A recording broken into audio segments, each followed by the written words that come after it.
It's Adrian Bo, CEO of Adrian Bo Training and Auctions. Delighted to come to you today with the final week of activity in the real estate market prior to Christmas. And I'm very surprised why not many agents conducted open houses or auctions today. I certainly conducted 6 auctions and sold 5 out of 6, which made it 80%. Very, very happy about that. There was some confusion amongst the market that it was too close to Christmas and no one would turn up. I think they're complete excuses. If you had live stock and you had motivated sellers and you had buyers that are keen to secure a property prior to Christmas so they can feel relieved on Christmas Day and enjoy their Christmas lunch a lot better. Not only that, today on average we had a registration medium of about 6 to 7 across the board. One particular auction we had 12 registrations, so it's completely erroneous that people thought that today was going to be a slow day, and the agents that took advantage of it definitely capitalized, and I'm very delighted that I was able to do that. CoreLogic even didn't put out any numbers in terms of what the amount of auctions were Australia conducted today, so that tells me that it was that low that it was negligible to actually put out a number themselves. Now, last week throughout Australia, the clearance rate was as low as 55.7%. Now, last week I had 85% and this week 80%. Now, one owner was even very, very delighted with the Christmas spirit and put out a beautiful cheese platter with grapes and nuts and cheese and figs, and it was really amazing to see the Christmas spirit, and I just think it's an additional opportunity to lift everyone's momentum and lift everyone's energy prior to that week of Christmas, and it creates a sense of urgency and a sense of deadline to have those deals done and those homes bought by buyers prior to Christmas Day. Now, let's run through the properties that I sold today.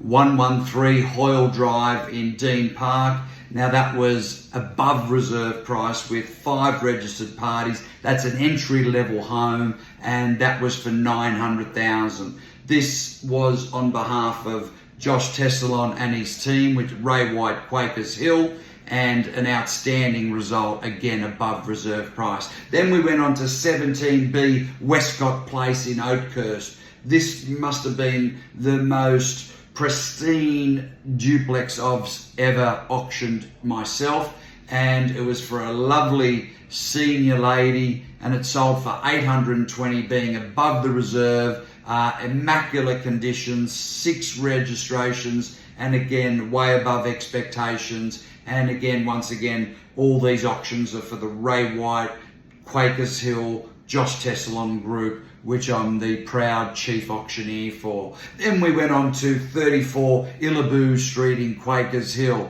Quite an anomalous property in the sense that it was over 800 square meters, which is very hard to find near the train station, and certainly selling way above the reserve for $1.1 million, and we had 5 registrations on that one. The final auction for 2024, wow, it could not get any better, with 12 registrations at 6 Lywood Avenue in Duneside, selling for $1,500,000. So $1,500,000. It was that last $500 bid which that person put his paddle up, and what an incredible moment it was for this young family just to throw in that extra $500 over $1 million bid, and it got them over the line, and an incredible result for that family, and certainly backing onto that wildlife reserve, which is just beautiful there at Duneside. And again, 12 registrations, what an outstanding result.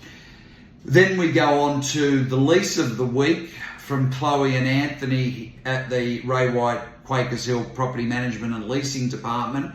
And that was number 9 Emancipation Street in Bungarabee. And that was leased at the very first open for inspection for a record price of $1,050 a week. And again, for a 4-bedroom, that's a record. I love that name, Emancipation. I actually emancipated myself about 5 years ago from a certain situation. So very interesting to hear that. So I hope everyone has an amazing Christmas. I hope we see those national clearance rate numbers certainly a lot higher than what it was last week at 55%.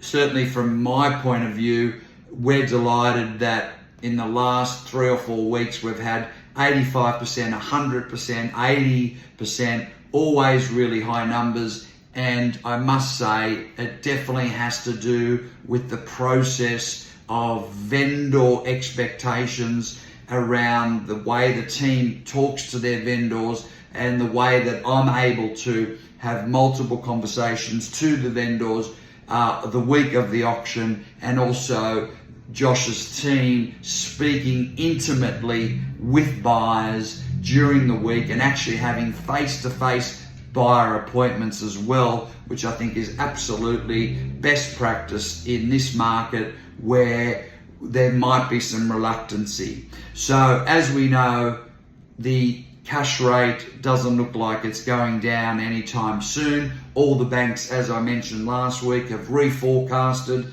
It's not going to be in February. They've reforecasted to say it might be in May, but frankly, with core and underlying inflation still at 3.5%, which is well above the 2 to 3% RBA target, which they focus on, it doesn't look like they're going to come down anytime soon. We do expect to see quite a lot of inventory hit the market next year. Josh himself, I'll be conducting about 40 auctions for him in the month of January, and that's a very accurate barometer of probably what the rest of the market's going to be doing. So we're certainly going to be very busy in the month of January, where traditionally a lot of people say January's not a great month to sell. So I think that we are quite the contrarians, and we go against the grain, and we want to offer great service to buyers and certainly to sellers as well. Coaching tip of the week is business plan for next year. Make it extremely simple, and the best way to do it is decide how many sales you want to do and then reverse engineer it from there. And if you decide how many sales you want to do, then you work out your average commission percentage, then you work out your average sale price, then you'll be able to know what sort of GCI that's going to generate. Then you divide that by 12, and you need to work out how many sales per month you're going to need to achieve. And then once you know how many sales, then you work out how many listings that you're going to need to achieve. And then you reverse that, engineer that again, and then you work out how many appraisals you need to conduct. And then you go back again, and to work out how many appraisals, you work out how many connects you need to actually conduct for that month or that year.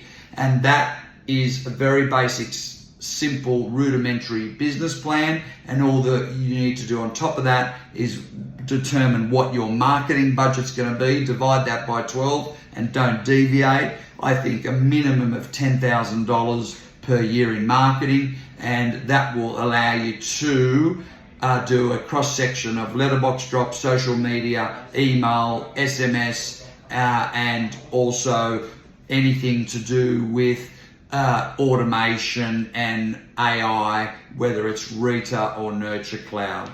So God bless, Merry Christmas, live with virtue, and we'll see you in the new year.